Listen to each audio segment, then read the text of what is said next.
Ele andou com o verdadeiro Deus. Noé endireitou as costas, alongando os músculos doloridos. Imagine-o sentado, numa grande viga de madeira, descansando um pouco de seu trabalho enquanto olhava para a imensa estrutura da arca. No ar havia um cheiro forte de alcatrão quente. De longe se podia ouvir o som de ferramentas de carpintaria.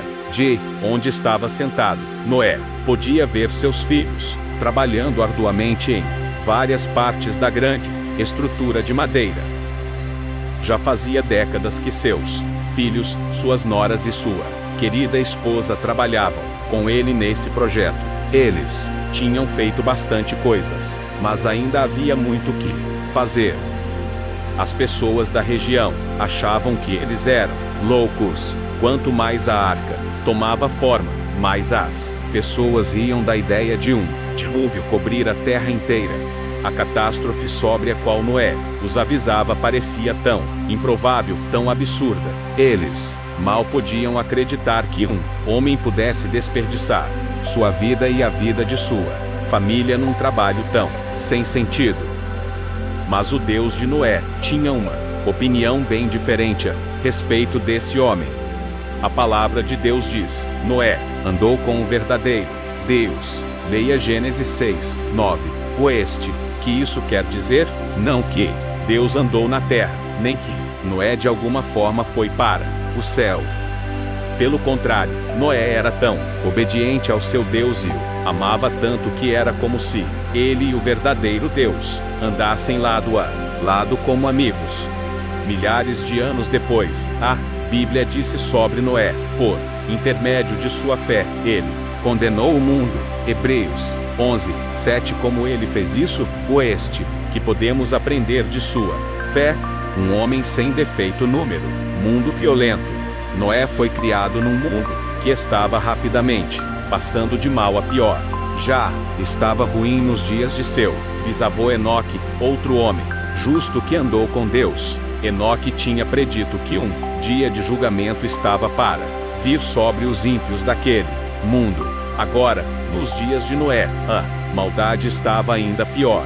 De fato, do ponto de vista de Deus, a terra estava arruinada, pois havia muita violência. Gênesis 5 e 22, 6 e 11, Judas 14, 15. O que aconteceu para que as coisas piorassem tanto? Uma terrível tragédia tinha acontecido entre os filhos espirituais de Deus, os anjos. Um deles já tinha se rebelado contra Deus, tornando-se Satanás, o diabo, por caluniar a Deus e induzir Adão e Eva ao pecado. Nos dias de Noé, outros anjos começaram a se rebelar contra o governo justo de Deus, abandonando a posição que Deus lhes tinha dado no céu. Vieram para a terra, assumiram forma humana e se casaram com belas mulheres. Aqueles anjos orgulhosos, egoístas e rebeldes eram uma influência maligna entre os humanos. Gênesis 6, 1, 2, Judas 6, 7. A Bíblia os chama de Nefilins, que literalmente significa derrubadores, os que fazem outros cair. Os Nefilins, que eram intimidadores cruéis, fizeram a maldade na terra se tornar ainda pior. Não é de admirar que, do ponto de vista do Criador, a maldade do homem era abundante na terra e que toda a inclinação dos pensamentos do seu coração era só má todo o tempo. Deus decretou que eliminaria aquela sociedade ímpia em 120 anos. Gênesis 6, 13 e 5. Imagine como era difícil cuidar de uma família número mundo assim, mas foi isso que Noé fez. Noé encontrou uma boa esposa e, quando ele tinha 500 anos, ela teve 3 filhos, Sem, Cã e Jafé. Juntos, eles tinham que proteger seus filhos de más influências. Meninos costumam admirar homens de fama, homens fortes, e os Nefilins eram exatamente isso. Noé e sua esposa não podiam proteger seus filhos de todas as histórias sobre as façanhas daqueles gigantes, mas podiam ensinar a atraente verdade sobre o verdadeiro Deus, aquele que odeia toda a maldade. Eles tinham que ajudar seus meninos a ver que Deus se sentia magoado por causa da violência e da rebelião no mundo. Gênesis 6:6. Os pais hoje podem entender muito bem Noé e sua esposa. Atualmente, o mundo também está contaminado pela violência e pelo espírito de rebelião. Bandos de jovens rebeldes tomaram conta de muitas cidades.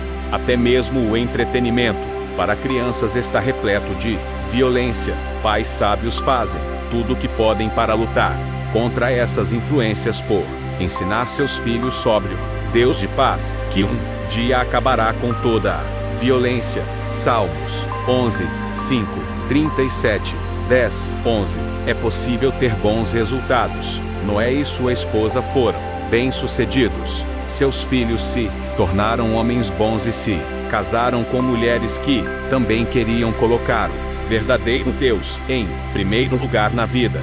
Faze para ti uma arca. Certo dia, a vida de Noé mudou para sempre.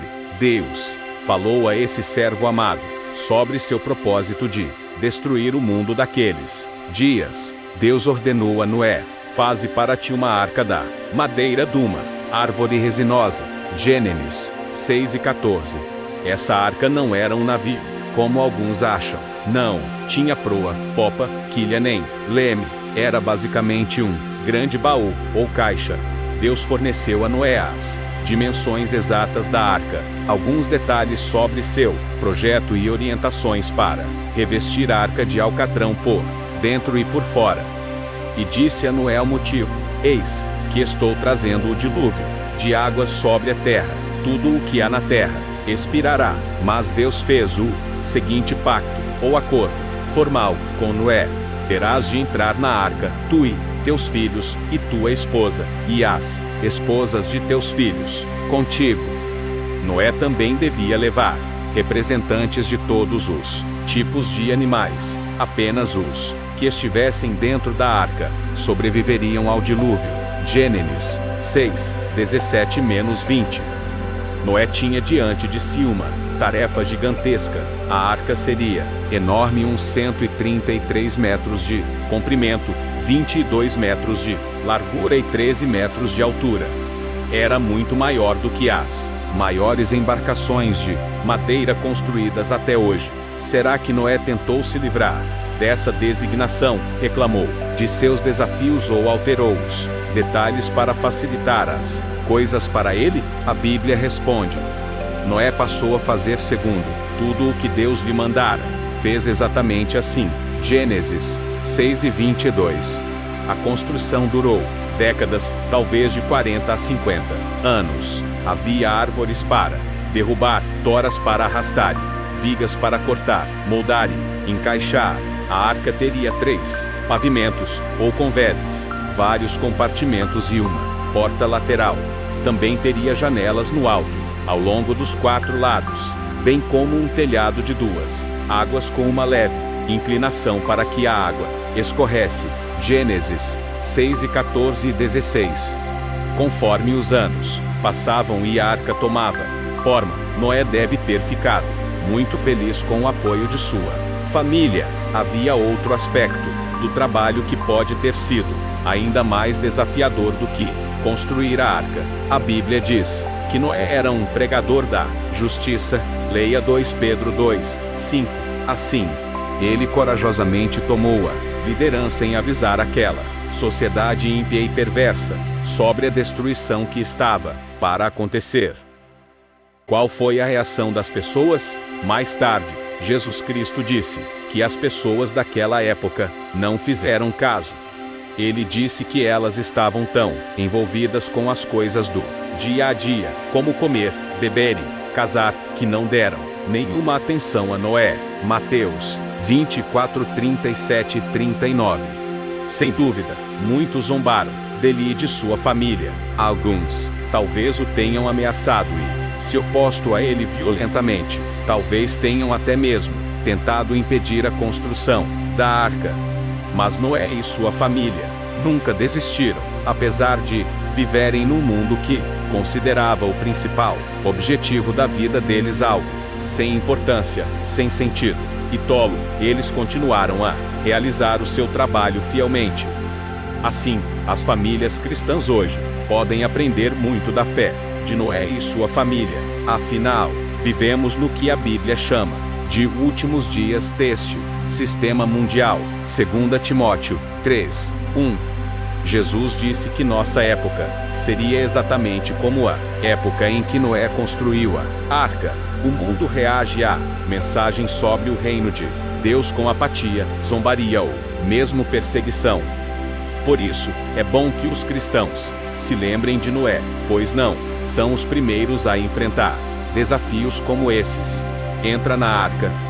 Décadas depois, a arca finalmente ficou pronta, quando Noé estava com quase 600 anos. Ele enfrentou algumas perdas. Seu pai, Lameque, morreu. 5 anos mais tarde, Metusalém, pai de Lameque, avô de Noé, morreu com 969 anos, encerrando a vida mais longa do registro bíblico. Gênesis 5:27. Tanto Metusalém como Lameque foram contemporâneos do primeiro homem, Adão. Quando o patriarca Noé tinha 600 anos, ele recebeu outra ordem de Deus: entra na arca, tu e todos os da tua casa. Ao mesmo tempo, Deus mandou Noé levar todo tipo de animal para a arca, 7 no caso dos animais puros, apropriados para sacrifícios, e 2 no caso dos demais. Gênesis 7:1 e 3. Deve ter sido uma vista inesquecível. No horizonte, podia-se ver animais de todos os tamanhos, formas e temperamentos, chegando aos milhares. Eles vinham andando, alguns de modo desajeitado, outros bem devagar, e ainda outros vinham voando e rastejando. Não precisamos imaginar o pobre Noé brigando com os animais, tentando cercá-los ou fazendo alguma coisa para atraí-los para dentro do espaço limitado da arca. O relato diz que eles entraram vindo a Noé para dentro da arca. Gênesis 7:9. Alguns céticos talvez perguntem como algo assim poderia acontecer, e como todos aqueles animais poderiam conviver em paz num espaço limitado. Pense no seguinte: será que está além do poder do Criador do universo controlar sua criação animal, até mesmo tornando-os mansos, se necessário? Lembre-se que foi Deus que criou os animais. Muito tempo depois, ele também abriu o Mar Vermelho. Será que ele não poderia realizar todos os eventos descritos no relato de Noé? Com certeza, poderia, e foi isso que ele fez. É verdade que Deus poderia ter escolhido salvar sua criação animal de outro modo. No entanto, ele sabiamente escolheu fazer isso de um modo que nos lembra da responsabilidade que ele tinha dado aos humanos: cuidar de todas as coisas vivas na terra. Gênesis 1:28. Assim, muitos pais usam a história de Noé para ensinar a seus filhos que Deus dá valor aos animais e às pessoas que ele criou. Deus disse a Noé que o dilúvio viria em uma semana. Deve ter sido um período de muita atividade para a família. Imagine o trabalho de colocar e organizar na arca todos os animais, bem como o alimento para eles e para a família, além de levar os seus pertences para dentro. A esposa de Noé e as esposas de Sem, Cã e Jafé devem ter ficado muito interessadas em fazer da arca um lugar confortável para morar. E as outras pessoas, elas não fizeram caso, apesar de todas as evidências de que Deus estava abençoando Noé e seu trabalho. Elas não tinham como deixar de notar os animais entrando na arca, mas a apatia delas não nos deve surpreender. As pessoas hoje também não fazem caso das esmagadoras evidências de que estamos vivendo nos últimos dias deste sistema mundial. E como o apóstolo Pedro predisse, haveria ridicularizadores que zombariam dos que acatam os avisos de Deus. 2 Pedro 3:13-6. De modo similar, as pessoas com certeza zombaram de Noé e sua família. Quando foi que a zombaria acabou? O relato diz que, Quando Noé, sua família e os animais estavam dentro da arca, Deus fechou a porta atrás dele. Elas poderiam ter feito isso, ou este modo de vida de Noé respondeu a essa pergunta. Se alguns dos ridicularizadores estavam por perto, sem dúvida, essa ação divina os silenciou. Caso contrário, a chuva fez isso, pois choveu mesmo, e continuou chovendo, chovendo e chovendo até inundar a terra toda, assim como Deus tinha dito. Gênesis 7, 16 e 21. Será que Deus se alegrou com a morte daquelas pessoas más? Não. Ezequiel 33, 11. Pelo contrário, ele tinha dado a elas muitas oportunidades de mudar seu modo de vida e fazer o que era certo. Elas poderiam ter feito isso, ou este modo de vida de Noé respondeu a essa pergunta, por andar com Deus, obedecendo a seu Deus em todas as coisas. Noé mostrou que era possível sobreviver. Por andar com Deus, obedecendo a seu Deus em todas as coisas, Noé mostrou que era possível sobreviver. Nesse sentido, sua fé condenou o mundo de seus dias, deixou bem evidente a perversidade daquela geração. Sua fé salvou a vida dele e de sua família. Se você imitar a fé de Noé, também poderá beneficiar tanto a você como aqueles a quem ama. Assim como Noé, você pode andar com Deus e tê-lo como seu amigo, e essa amizade pode durar para sempre.